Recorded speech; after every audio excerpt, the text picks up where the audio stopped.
Hello and welcome to Movies, Films, and Flicks. I am Mark Mood Swings Hoffmeyer, and joining me is Chris Elvis Kelly. Thank you.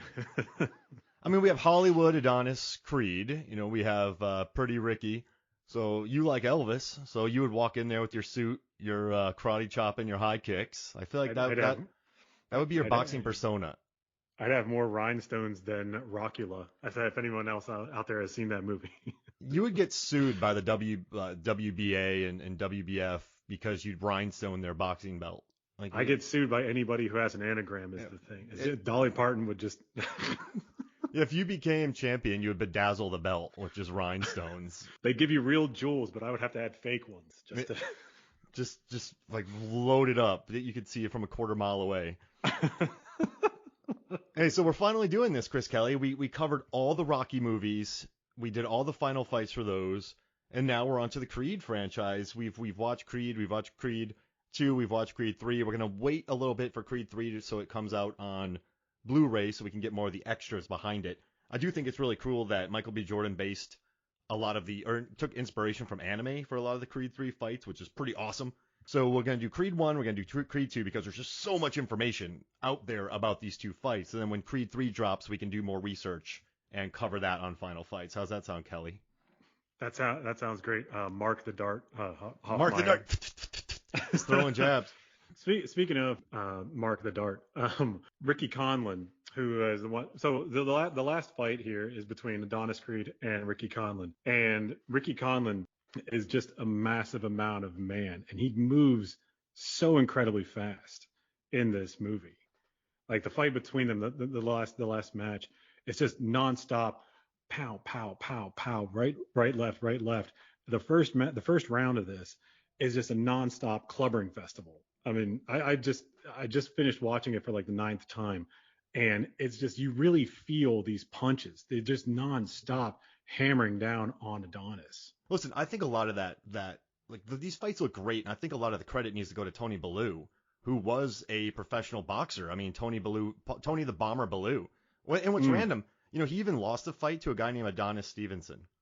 That's pretty funny. Yeah, that was one of his losses there. And so I was looking through his fight record, but you can just tell the way he moves and the way he boxes. And also too, the first one as well, during his fight with Leo the Lion. Yeah, they have a 4.5 minute Steadicam shot. That's one take for the fight when he kind of puts himself in line to fight his name, Pretty Ricky. That's what puts him in line. And listen, I was reading about this and just the way Coogler worked and the way that Michael B. Jordan worked, coming in months ahead. Like he said, he spent months in rehearsals and choreography for the boxing matches. And that you bring in, this is another fun thing, like you bring in like some real Clayton Barber, who worked on The Princess, Black Panther, the Guest, which we talked about, the Blade movies. You bring in Anthony Martin, who he taught boxing for The Office.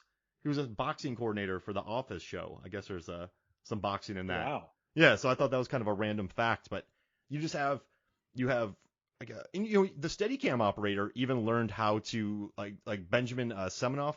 He learned the footwork, boxing footwork, to to learn how to move while shooting the fight scene.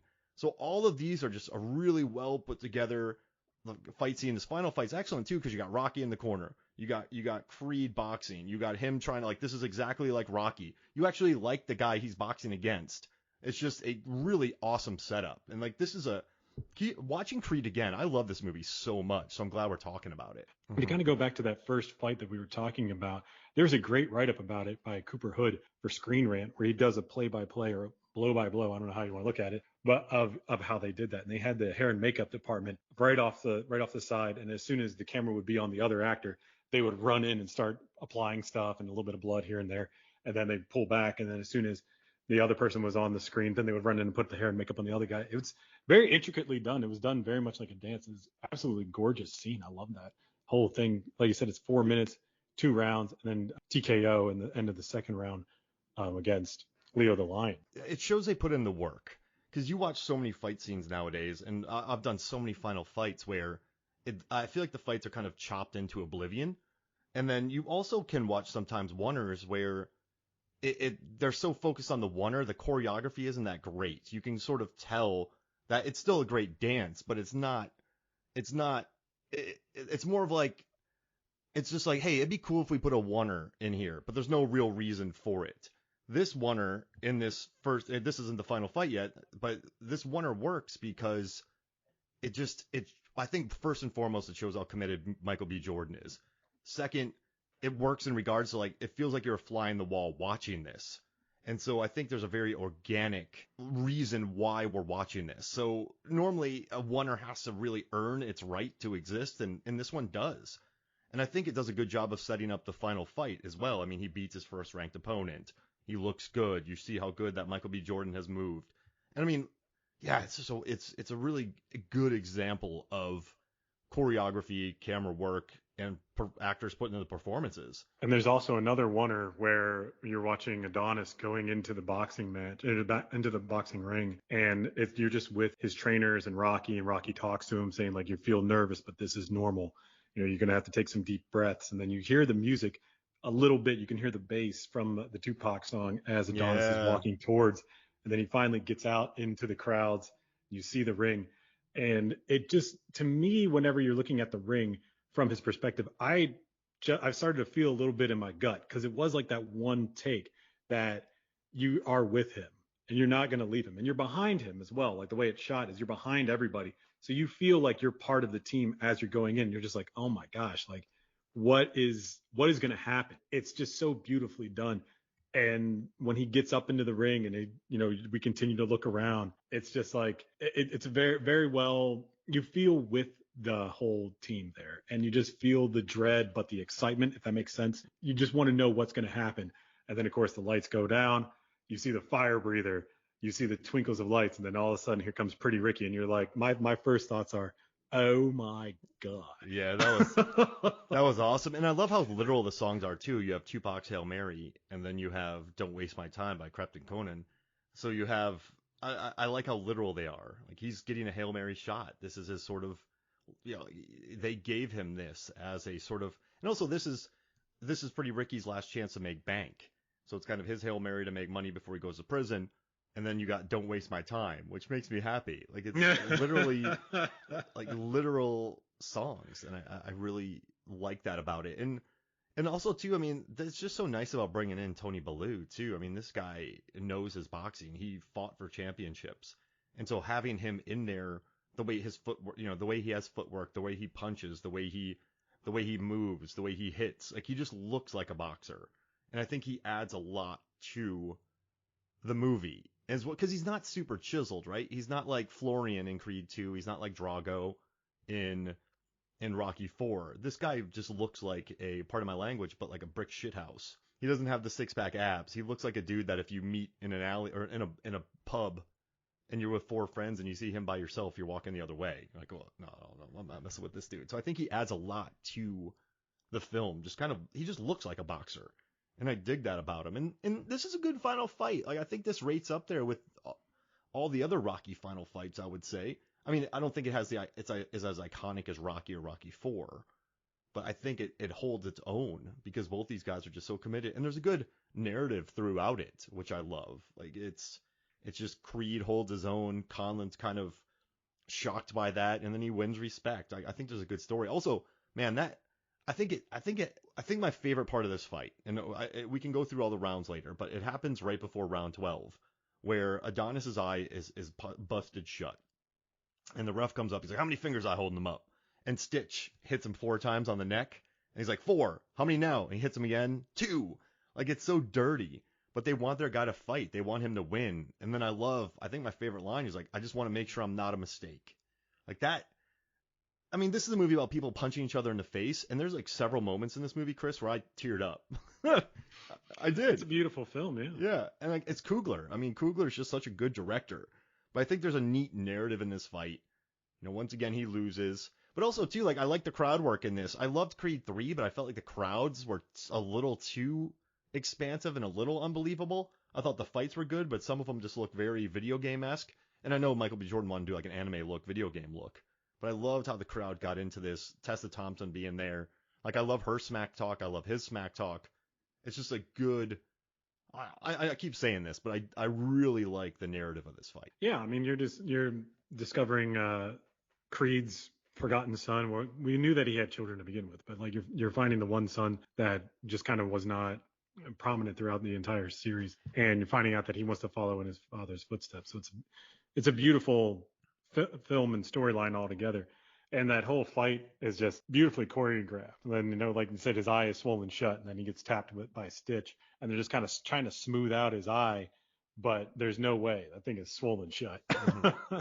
And they're just hammering at each other. And then, on round 12, whenever Adonis gets knocked down, and then, oh wait, I'm sorry, this was in round 11.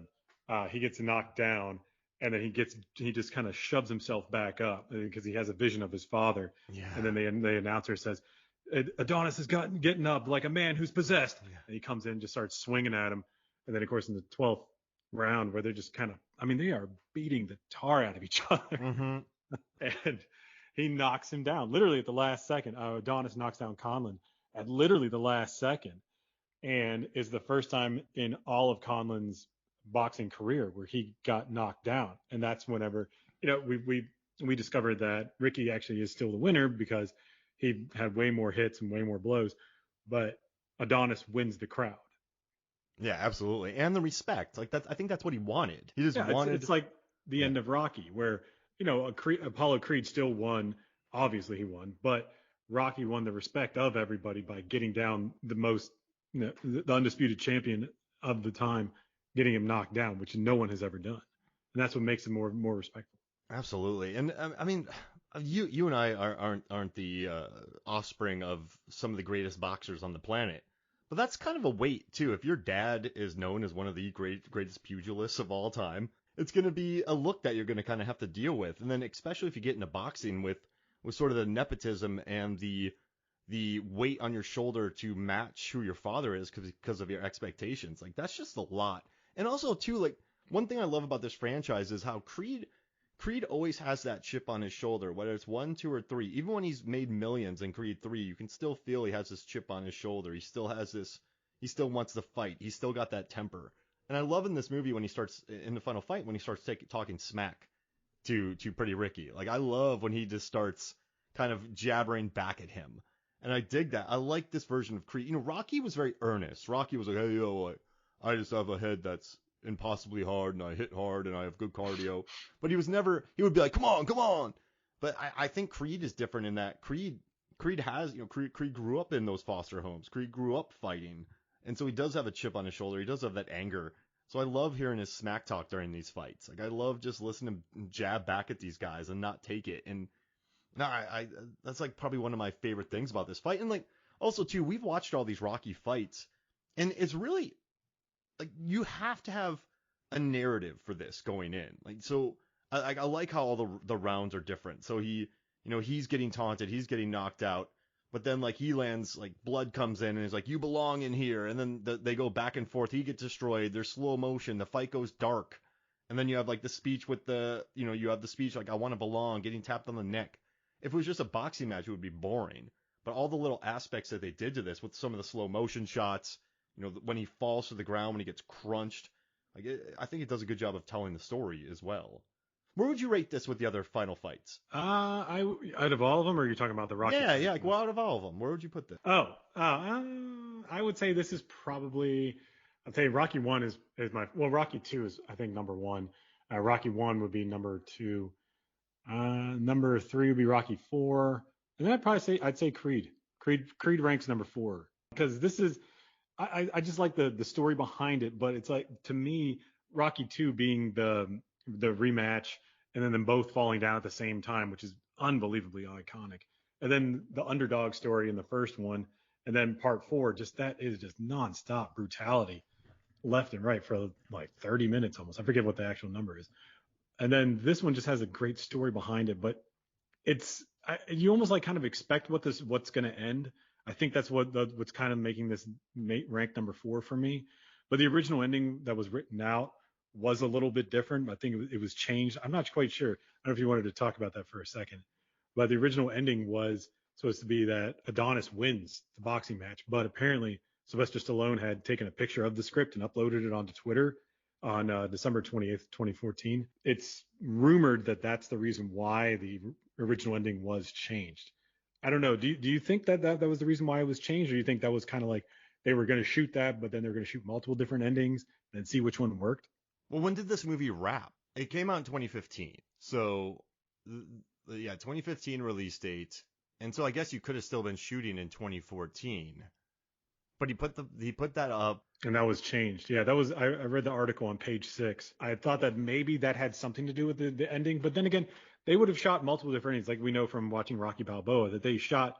I think it was like 3 different endings to that. One was that Rocky actually wins the fight. And you're like, that's kind of stupid. Like, Yeah. there's no way he would have beat Mason Dixon. Yeah, no thanks. No. No, I won't believe that. But this one, it's like, do you think Creed would have actually won this fight? I mean, they do make that comment. The announcer does make that comment. If we had another 30 seconds, this would have been a whole nother match. And then Rocky says, hey, 10 more seconds, and we would have telling you what. But I don't see Creed winning this fight.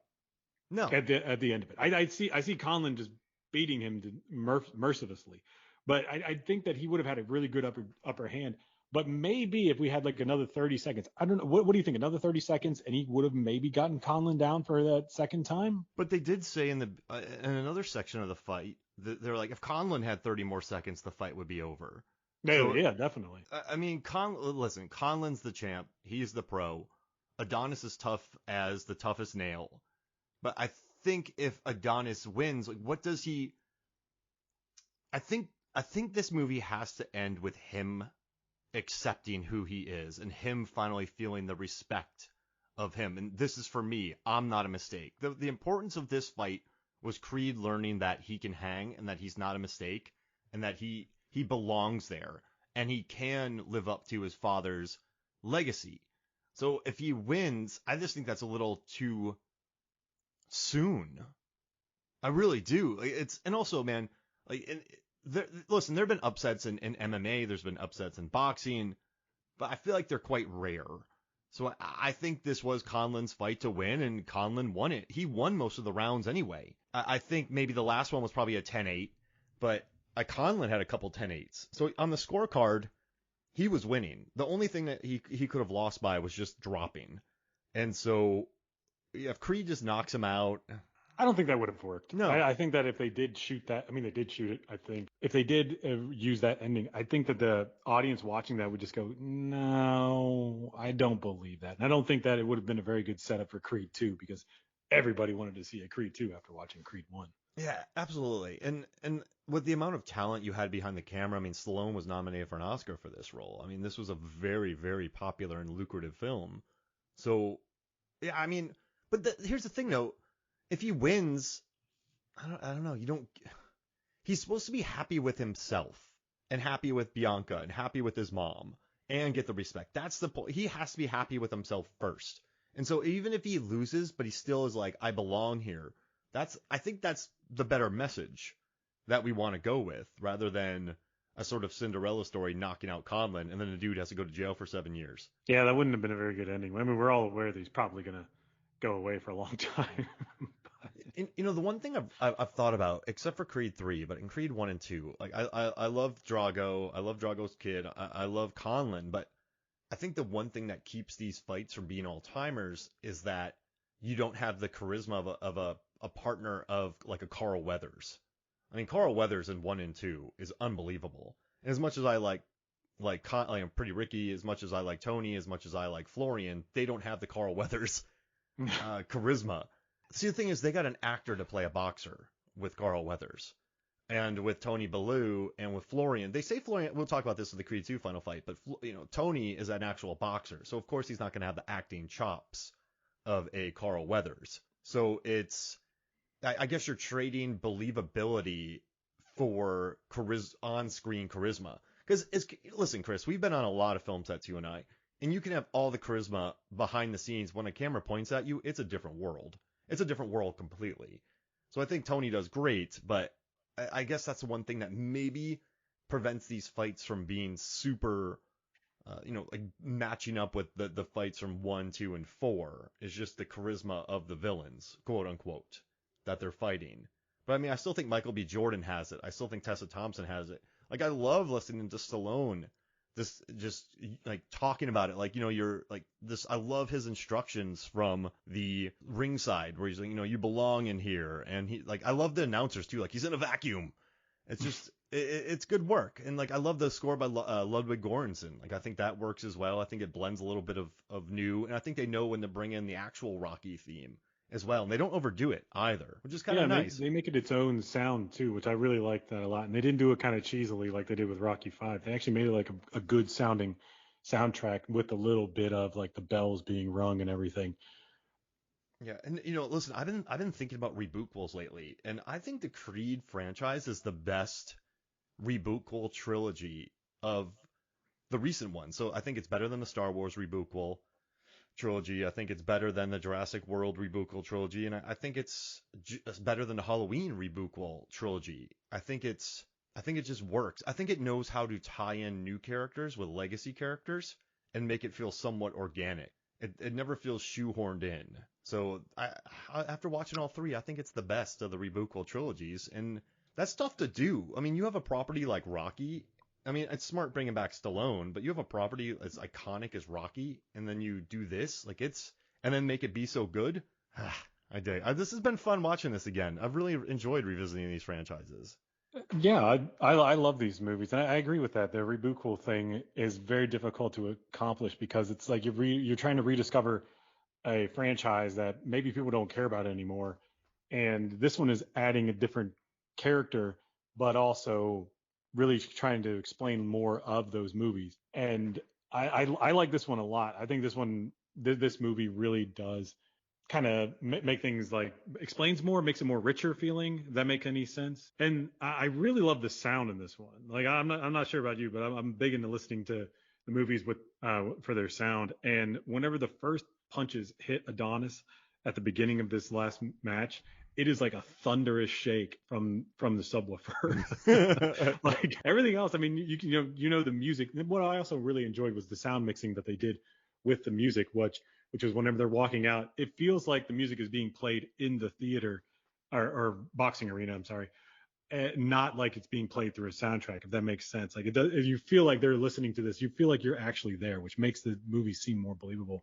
But just hearing those punches, like especially the first ones, it's a really good solid hit, and it's like if your subwoofer is turned on, it is like a boom. it's loud and in your face, and then it just kind of like mellows out. But it really is like they wanted you to feel those first couple of hits because you're in there in the ring with him, and it's like whoa. Like yeah, I mean, and these movies are very much so about music, about sound mixing, about sound editing. Like sound's a very important part of these franchises, whether it's what Bianca's singing or the music that's playing, the walk-in songs, the initial hits on this. Like when everything goes dark, you hear the breathing. You like when it goes to slow motion, you can almost hear the blood flying out of people's mouths. Yeah, the blood hits the ref too in this fight. That makes me really happy. I couldn't dig that. Wearing a white outfit was not a wise choice. Yeah, exactly. Refs should wear a red shirt. Yeah, or brown pants. No, wait, they're not doing that. But I'm just happy we covered this, and I also too with this movie, I love the relationship between Michael B. Jordan and Stallone when they meet. When he picks up the onions and carries it over for him, when he asks for some notes from Rocky. I love that the chair from Rocky Balboa is there, that he still takes out of the tree and uses at the cemetery to talk to not Mickey, to talk to Adrian. Yeah, just pulls out of there to talk to him and to her. I dig that they really did respect the legacy in this movie, where I think some other rebootquels do not respect the legacy of the other franchises. So I dig that. And at the end when he's saying it's you versus you in there, and just having that, because Rocky had a great corner, but he didn't have a Rocky in his corner. So it adds a whole different dynamic when you have Rocky in your corner. It's neat. And also, I mean, Michael B. Jordan did get hit real hard for this. Like he got, have you ever watched that? He's like, while shooting the final fight scene, Baloo caught Jordan clean on the chin. So much in the fact that it put him down. Did you see that clip? No, I did not. Oh yeah. So if you watch it, if you just type in Michael B. Jordan get knocked out, Sylvester Stallone, he's like young Creed getting KO'd for real. Like he put it up online, and Michael B. Jordan's like, I wasn't knocked out. But if you watch it, just type it in, and also too, like Tony Baloo said he only went 40% with that knockout punch, and I would 100% believe it because when I was sparring one time, I was like, all right, 30%. I got a concussion from a guy's supposed 30%. So you can really hurt somebody with those, and he got caught right in the chin. And when you watch that slow motion shot of him falling to the ground, you're like, it looks like Michael B. Jordan got knocked out. Like it's like his entire body just goes slack, and it's either really great acting or just an unconscious dude landing face first on the mat. But it's cool. Like it's you can tell. Like, you know what's also too is, as much as I love the original Rocky films, there's so many times where they're just hitting air, and you can tell this one definitely looks tighter. The choreography looks a little tighter. I don't think the narratives are as thrilling, but I think the boxing looks. It doesn't look like someone's hitting air and then someone throws their head back, which is fine because you don't want people getting concussed every punch of a fight. But I do think it's a little cleaner choreography. I don't know how you feel about that. Yeah, it looks a lot tighter. Especially the shots aren't as stylized. It's very raw feeling. Like I think that Ryan Coogler really wanted to like kind of put people in the ring with these guys, as opposed to with the other Rocky movies, you're kind of more of a bystander. He wanted you to feel like you were actually part of the action. And also what's cool too is Adonis Creed is such a different fighter from Rocky and his dad. His dad's footwork, Carl Weathers' footwork in the first two, like he was so light on his feet, like he was more just sort of, like Muhammad Ali, much more. He was dancing around. Yeah, exactly. And then Rocky is just a sledgehammer, pretty much. He's going to lead with his head and follow with his fists. Adonis, he's not a carbon copy. He's not even that showboaty when he's in the ring. Adonis is not a showboat. He's more of a, let's see, what's the word? Blue collar fighter in there. And I like that about him too. I think it adds another element that I like. He's not, I'm going to get punched in the head 40,000 times like Rock. And I think if he was, like his dad, it would feel like he was mimicking that. So I like that they gave him his own style. Yeah, I mean, I like the way that he moves around and everything. You don't feel like you're watching like you said, a carbon copy of Apollo Creed, which I think it wouldn't fit his personality because Apollo's a lot more showboaty than anything else. And Adonis is just a sledgehammer. One thing that wasn't mentioned though, did you notice that the girls that pull the drapes for Creed before they walk out into the arena, those are the same girls that are the round card girls? I don't know what you call them, but the ones that hold up the round. Oh, the ring girls? Round two. Yeah. I noticed that and I was like, because they better get paid twice. Me with my background, my history with a conducting background for movies, I noticed that immediately. I was like, whoa, wait a minute. What'd you think about the background in this? They don't really remember in the first Rocky how insane the crowds were? Remember like in Creed 3, some of the background in Creed 3 is not great, but I remember like Creed Rocky 4, Rocky 1, Rocky 2, fans went nuts. What do you think about the extras in this? I think conducting the background in the first Rocky films was a lot harder than it was to do it in this one. Mainly because in the first one, as we discussed, most of those people were in wheelchairs, and actually you can see their nurses with them. And there's a lot of choreography that's going on with the background that just no one really cared about in those days because everything was on film. There was no one really had a VHS player at the time, so the chances of people rewatching this movie was slim to nil. So they didn't really think about it too much. And there's a lot of holes everywhere. So that I think would have been a pain in the butt, but at the same time, you're like, whatever, no one's going to watch this again. So it doesn't really matter that much. Rocky 2, I think you had to like more build that around closer to the ring because that's a very tight sequence. With this movie, I felt like it would have been a nightmare, mainly because when you had to get the crowds going, Conlan, that would have been very hard to get because I'm sure that what they had to do was they probably recorded. I'm going to safely say that they had about 200 extras, maybe 250 extras. That's safe. Somewhere around there. And then green screen. Exactly. And then they had to do plate shots and then put everybody around the whole arena, which we've done many different shows. That is, in case anyone out there is wondering, it's doable. It's not hard, but it's a pain. It's a very long process to get all that through. But to get them all to chant like Conlan, that was probably a little bit more difficult, I would think. And then also, whenever you're having them all switch then to Creed, it seems like it wouldn't be that difficult. But trust me, whenever you're trying to get 250 people to say one thing at the same time, all in unison, it ain't funny. No, it's not. When they're extras, it's double hard. It's very difficult to do that. And the choreograph with the lighting, I'm sure that what they had to do is when they built around the arena first, and then they had to do the lights, and then they did the next section, and then they did the lights again. I would be willing to bet that a lot of extras probably wound up leaving early just due to headaches with the lights. That probably wasn't a lot of fun. But the crowd work in general, I thought was pretty well done. Like whenever Adonis is coming out, you see that there's people just going boo and giving the thumbs down. You got a couple of people cheering on, which I thought it's believable. It's realistic. But the person that everyone's coming there to see is Conlan. So as soon as he comes out, it's like Mardi Gras, you know, everybody's having fun and they're like, yay, he's here. Which I mean, shooting that, I mean, you had him for you had Pretty Ricky for a little bit of that. And then a lot of that was just done with, one of the ADs basically saying, okay, now look at me. And, I'm Ricky, when I'm walking through, like you're supposed to be. So that's a little bit more, I don't know, that would have been a little bit more difficult to shoot.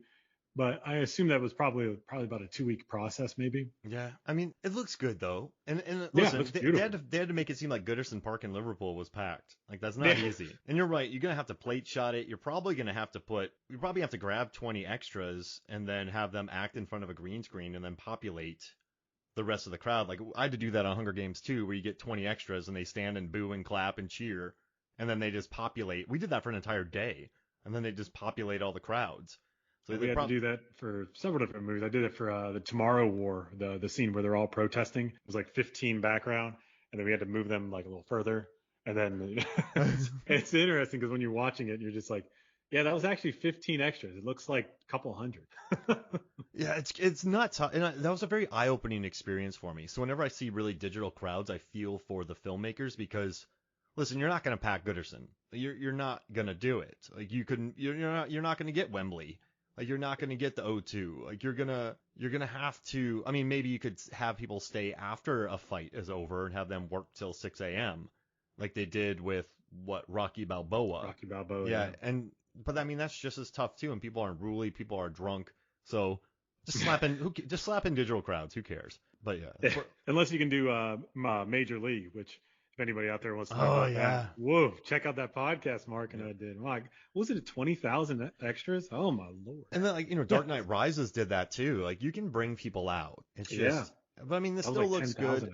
But that's not the focus though. I think the focus was more on Adonis in this, and they did a good job on it. Like it's interesting where the focus is so much more so on Adonis in this fight. When in the first Rocky, you really focused on Creed. You really focused on Rocky. Like they shared the screen.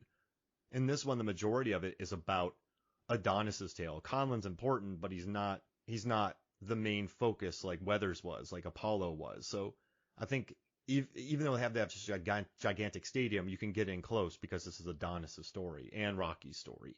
So it makes sense that they're kind of able to narrow down everything and not make it feel like a gigantic spectacle. But hey, Chris. Yeah, I liked it. I liked it a lot. Just a quick noting, the final fight was sponsored by Tecate. Hey. I thought that was interesting because I was watching it and I'm like, I'm just getting slapped with Tecate. In between every round, Conlan and Adonis have to chug one. It's insane how they actually made it to 12 rounds. By the 12th round, the final gut shot of the 12th round, I am projectile vomiting Tecate all over the first 8 rows of the audience. It's going to be a Tecate explosion. It goes from a boxing match to a Gallagher show. Yeah. But I'm still on my feet. And it's, keep going. And it's just the two of us trying to hit each other in the stomach. Oh, no, There's a lot of good stomach shots in this, actually. I mean, the ribs must have been like mashed potatoes in reality. My God. Yeah, I was going to say jelly. Like one side's mashed potatoes, the other side's jelly. It's disgusting in real life and if it actually happened. Conlan pukes. He lost 3 ribs. Wait, is that rib and Tecate flying out of his mouth? I bet if they did an X-ray on Creed and Rocky, after all their fights, their ribs are just gone. Yeah, like that was one thing I noticed with Adonis. Like, I mean, half the match he's holding himself because it's like he got nailed in the ribs, and he's like, whoa.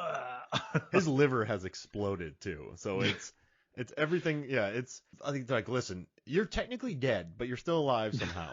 I think in this world, I really believe that bones are stronger and heads are thicker. It would almost have to be. I mean, this isn't so we can't look at it as our world. This is Earth 608, where ribs are made of titanium, and skulls are made of like skulls are double thick. Skulls are made out of double titanium. Brains don't rattle. Orbitals don't break. So that's What do you why. think about if Apollo had actually made a guest appearance in this? Like, I mean, like a real like one, a right? ghost? No. I mean, like, because like he sees a vision of his dad, and that's what causes him to get up and fight again. But like, what if, like, let's say for instance, while he's training or something, and we had him there or something, like he's boxing and like he's like an apparition boxing with his dad. Like a force ghost?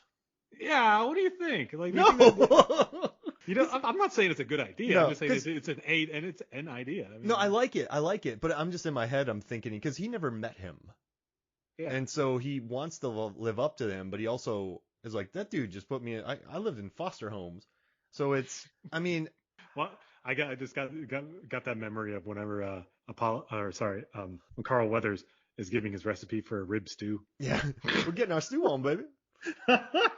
Hey, you see his ribs? They're jelly. We can you turn them into paste. Well, I mean, he does do some of that when he puts on the tapes of his dad and he recreates the boxing matches with Rocky and Apollo. Remember when he stands up to the screen? But you're talking like a force projection. Yes, exactly. But I don't think that would have been a good idea. But like, what do you think that if that was the decision, if Coogler was like, okay, I want to add that into it? I don't know anywhere that would have ever existed. Because I mean, that last training montage was great by itself. I think that if they would have added that, it probably would have not worked. But I do like the idea of Apollo being all around him at all times. I mean, you do see pictures of him, posters of him, videos of him, and it's like he's a character, but he's not a character, if that makes sense. It would be better if the force ghost of Apollo was hanging on the back of one of those ATVs, like hanging around a guy, like with his arm around him while they were doing the wheelies. That's when it would work. Thumbs up. Yeah, while he's on the back of an ATV. That's when I want to see Apollo. Critics across the board loved this movie, by the way. I mean, I don't know if you did much reading about the critics, but everybody loved this movie, and everybody talked about Sylvester Stallone's performance in this, and he was actually nominated for an Oscar. He didn't win though. Yeah, Mark Rylance, Bridge of Spies beat him. And listen, this is 7.6 on IMDb. The average on IMDb 6.8, so this is well above average. Oh yeah, and the meta is 82. That's nuts. Yeah, when the meta gets that high. I don't know, what is there to dislike about this movie? I don't think there is much to. I don't think there's anything. Maybe the character of Tessa Thompson's character is like kind of like why, but like there's. I mean, you needed to have him to fight for something, not just his honor, but to prove it to himself and to be like, this is the woman that I love. That I am not like some schlub. I guess that's the only thing you can really say. But like that's the only character that I think is kind of like a throwaway character. But other than that, everything else is very tight and very perfect.